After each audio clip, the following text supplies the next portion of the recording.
Hey there, thank you for joining me. I'm Charlotte with Colorful Teaching for You, and today we're going to be looking at why student self-reflection is so important. Now, before I continue, I just want to let you know that if you see me looking down here, it's because we have a lot to cover and I've got some notes in front of me. So, let's get right into it. Essentially, student self-reflection is when we have a student or a group of students reflect on an assigned task that we have covered, and they are now looking back at what they did and they're evaluating how well they did. Do they need to improve on something? Did they work well in a group or individually? Did something not jive with them? And if they have any other preferences, they might write that down as well.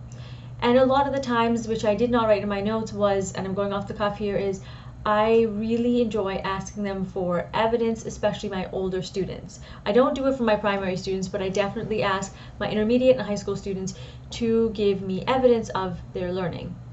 So that is part of student self-reflection. And if you choose to use student self-reflection, which I highly encourage you to do so, I'm going to give you some considerations for you to think about, and we're going to break it down into two chunks.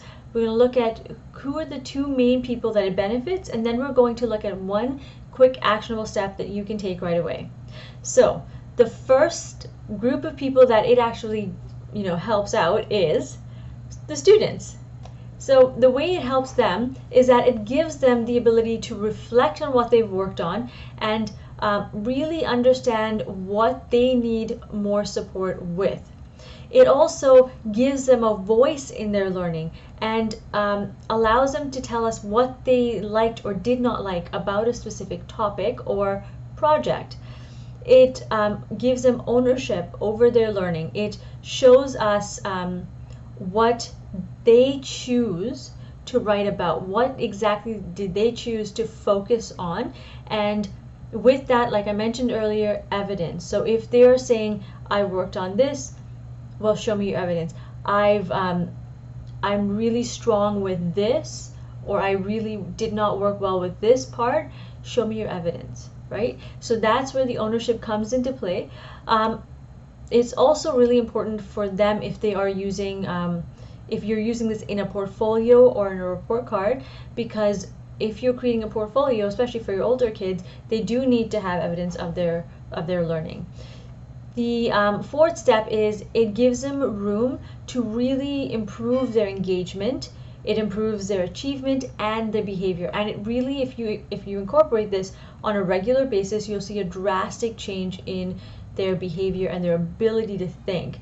And talking about thinking, it also enhances their creative and critical thinking skills, because if there is a problem or conflict, how are they able to resolve this? When they're able to come up with creative ways to resolve it, that's when you see that switch in their thinking, creative and critical thinking skills.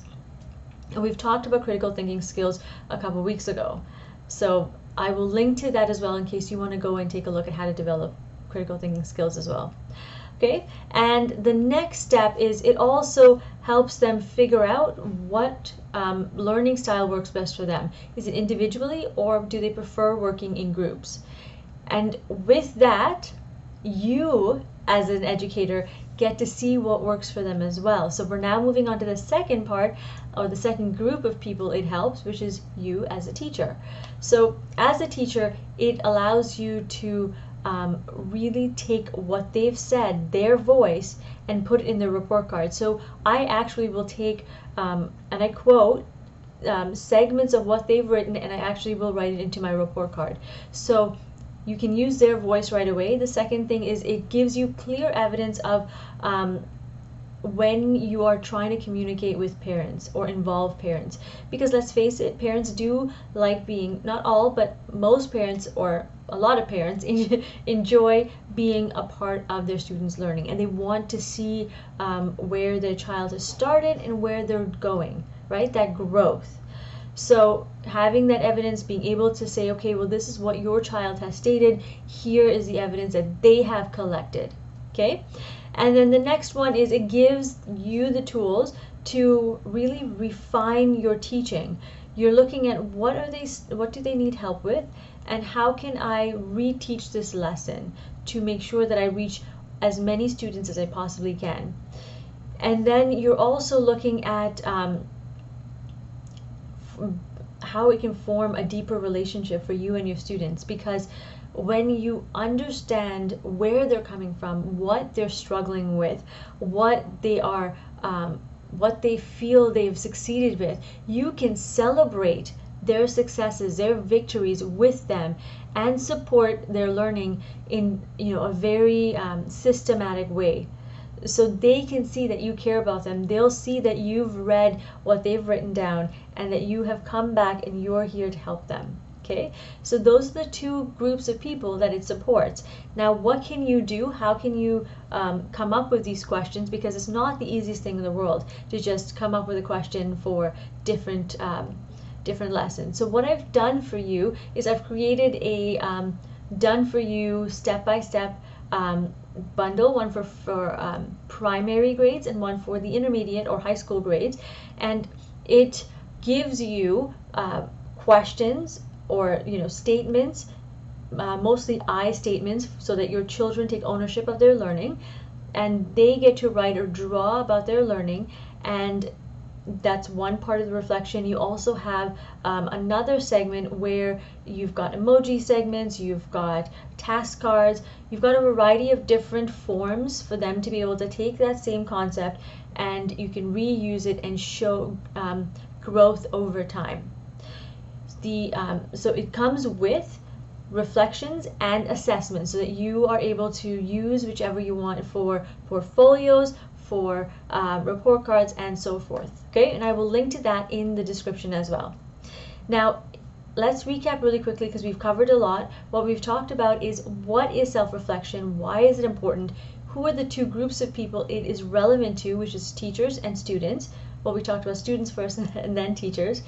And we've also looked at one quick actionable step, which would be to download your bundle for student self-reflection or self-assessment for either primary or intermediate and high school students. Okay, now if you have any questions, I would highly encourage you to send me a private message so that I can support you in any way that you need help with. Okay, and in the meantime, if you are working on planning because you're struggling with feeling like you're behind and overwhelmed by that, I have a free masterclass where you can always feel like you are at least a week ahead, because I'm going to show you how to replicate it and you'll get all the templates for free.